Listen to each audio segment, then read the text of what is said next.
Hi, my name is Mike Klein, and I'm the founder of We Lead Comms. And I think communication and communication professionals create impact and alter the trajectory of our communities and organizations.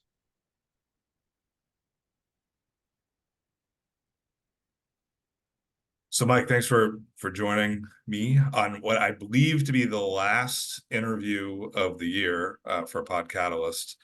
And I know we've talked and chatted several times over the last couple of years, and I'm delighted to have you as the guest for the last episode of the year.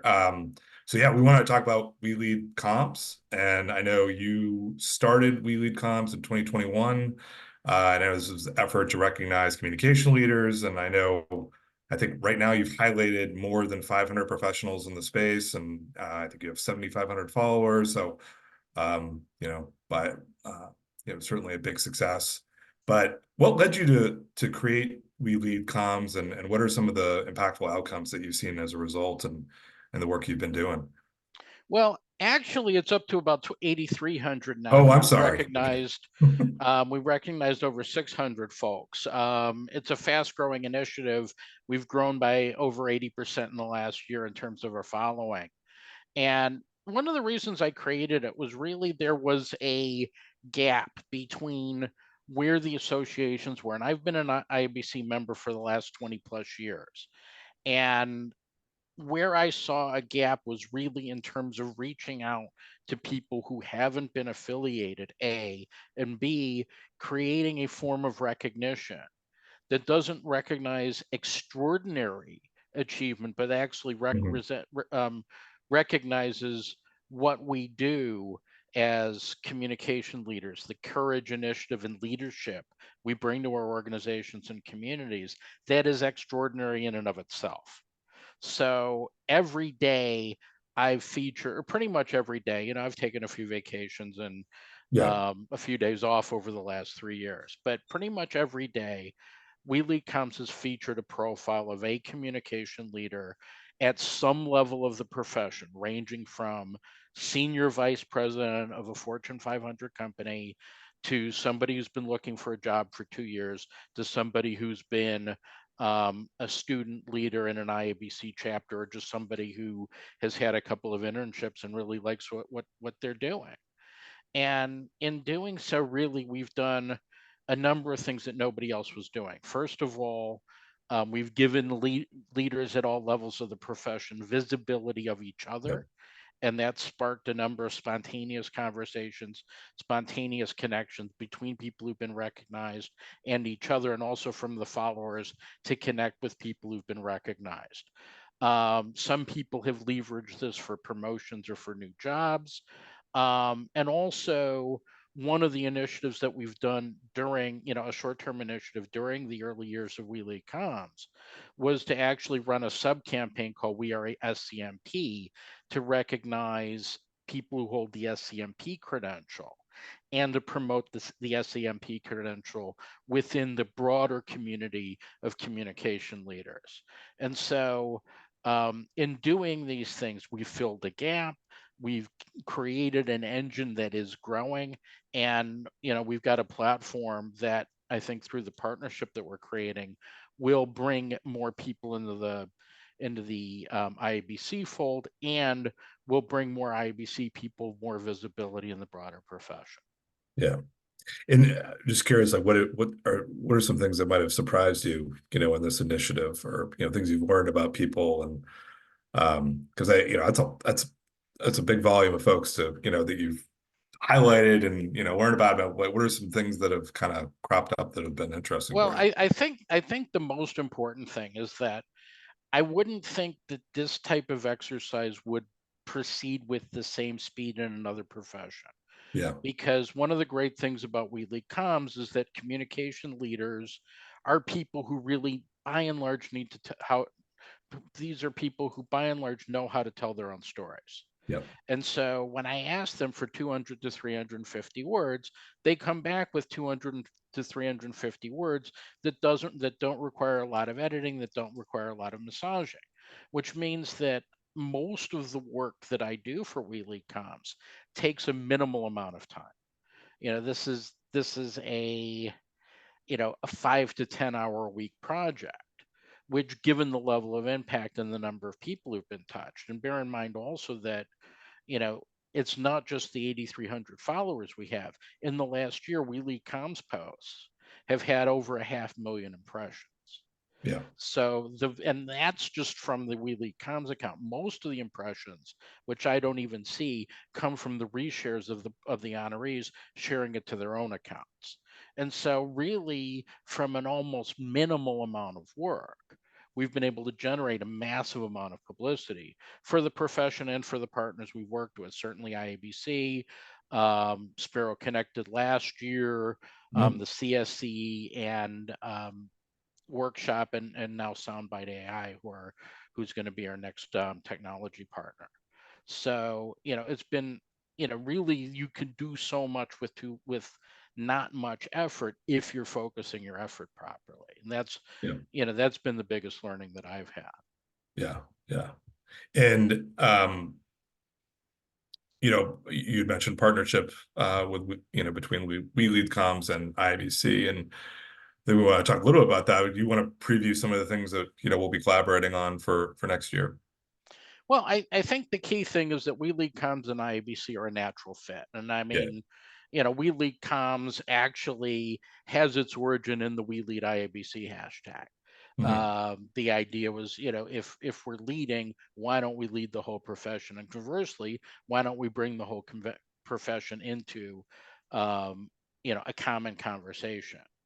And some things that I'd like to see us do, certainly promoting the credentials, promoting the the opportunities that IABC make possible to gather, whether it's in person in those areas where you have chapters or where we have chapters, or really expanding some of the online conversations that take place, and also really creating an opportunity for more informal conversation, Yeah. which I think Wheatley Combs has been particularly well suited to do.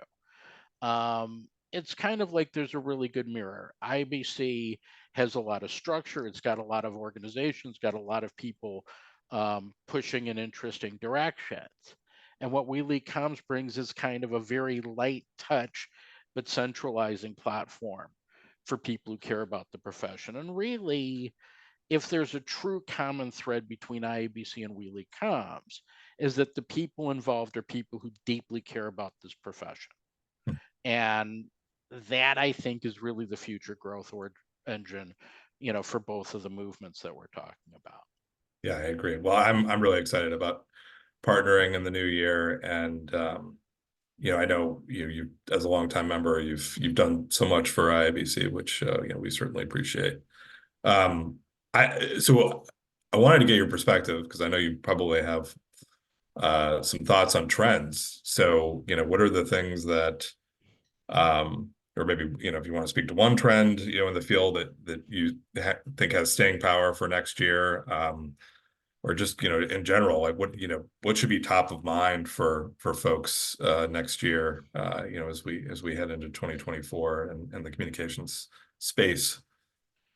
The continued improvement and accessibility of technology for communication professionals, and the ability of communication professionals to put that technology into the right context. Mhm. So, Wheelie Comes would not have been possible 10 years ago. It was possible 3 years ago because LinkedIn was an accessible platform, and I could start Wheelie Comms on that platform for no money, and with a list of 20 people who I'd invited to be Yeah. the first honorees, and then it was able to snowball from there because there was a basically next to free platform that a lot of people were on.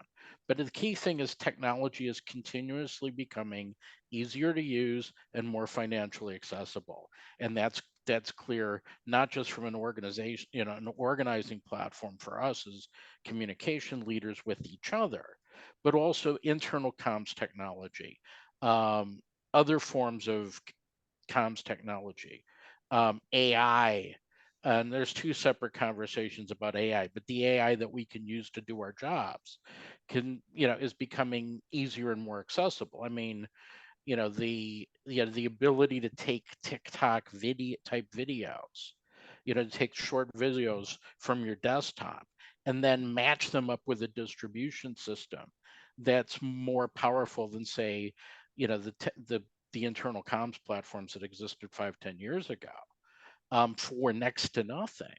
Yeah. That's a huge breakthrough.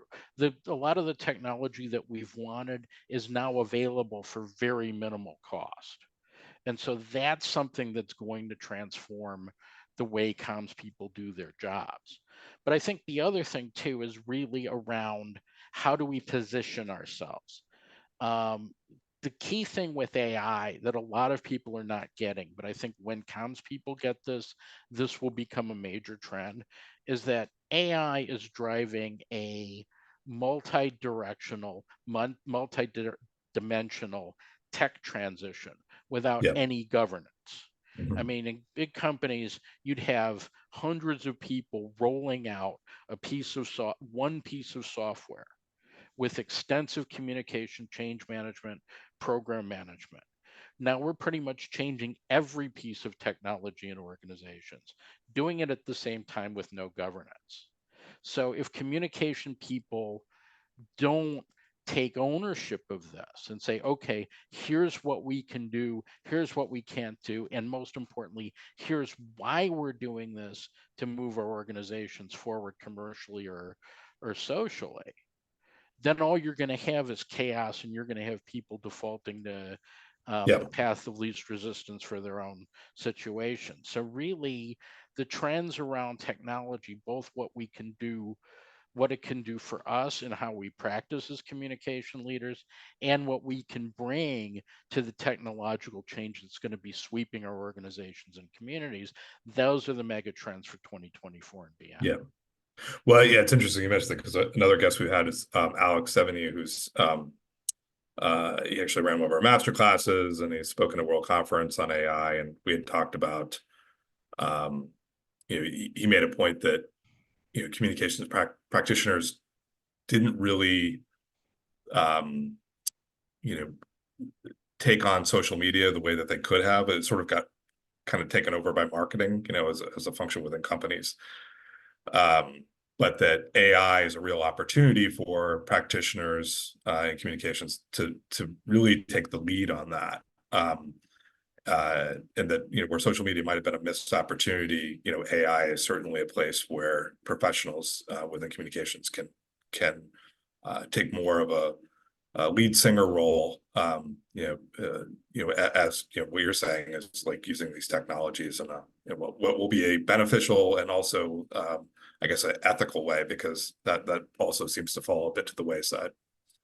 Well, I agree that this is a potential area of opportunity for communication leaders, particularly inside the corporate firewall. And the key thing here is really about our individual and collective confidence in our ability to shape these trends. Now, the big challenge is that a lot of us have had, our own issues about really taking ownership of big organizational trends. I mean, there's this perennial conversation about when are we going to get our seat at the Seat at the table? table, Well, yes, I hear there's that. a big space at the table that we Yeah, need to bring a folding chair to before anybody else yeah, does. yeah, And, putting a context around organizational AI is such an opportunity. But it also highlights the role that an IABC can have, in convening this conversation and in spreading use cases and success stories of comms leaders, IBC members, or otherwise, who yeah, are taking the initiative and succeeding. And I also forgot to mention something that's also, a trend that I think should become bigger, which is really the alignment between communication as a discipline and decarbonization as an ambition for organizations in the future.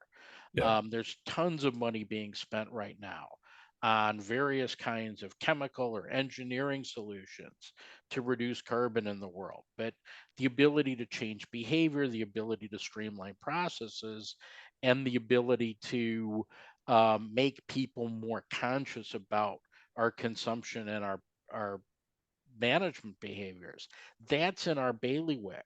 And if we can seize that opportunity, not only will we be doing a service to ourselves, we'll also be doing a major service to the planet. Yeah. Yeah. Yeah. Well, that's been a topic of discussion within IABC, especially the last couple of years. And um, I mean, is that something that you see that We Lead Comms is also, kind of leading the charge on some of that advocacy work in the future? Well, I think Wheelie Comes has a fairly limited platform. Yeah. Really the focus of Wheelie Comes is highlighting people who are doing stuff. But I think the extension of the community to this Wheelie Comes audience and the growth of Wheelie Comes could certainly accelerate some conversations in this area. Yeah. Yeah. Well, it's certainly something we're, from my perspective, what I'm starting to see from a lot of the membership within IBC is that there is this appetite and certainly intention to really have those conversations, and what is the role of the communicator within an organization, or if you're consulting to help companies, organizations move in that direction. Well, and I mean it speaks to why there's a need for the continuing success and growth of communication associations, because they have the infrastructure and the people who Yeah. very quickly could be mobilized in this direction if there's the will to do it. Wheelie Comms doesn't have the infrastructure to mobilize all 8,000 people in the common direction, but collectively, we can create infrastructure that's creative, that's capable of doing this. Yeah. And Yeah. the good news is that this is starting to get on the agenda, not just with IABC, but with other players in the space who see this both as a moral imperative and a commercial opportunity. Absolutely. Yeah. Yeah. Um, well, I had one last question for you. Sure. So we asked this to every guest, but what gets you up in the morning in Iceland? Well, I think good Icelandic coffee is a good starting point. Um, we've got extremely good water here. It's basically about as pure as it gets. And they roast the coffee for that water, and it's exquisite. And we took the coffee to other places. It wasn't nearly as good, and it was the water. But also, why do I get up? I mean, obviously, you know, I've come to view my role as a communication leader as being somebody who changes the trajectory for my clients, for the profession, and for the people that I support and work with. And knowing that I wake up every morning and that I'm going to do that every day is certainly that's something that's powerful. I mean, we really underrate our role as comms professionals. We're not here to take dictation. We Yeah. actually have a hand on the wheel of what goes on. And our actions do make, not necessarily the most visible difference, but certainly we continually shift the trajectory of organizations and communities every day. And that's certainly something that gets me up. Yeah. Yeah. Well, Mike, thanks so much. I'm looking forward to partnering with We Lead Comms next year, and happy holidays, and thanks so much for doing this. My pleasure.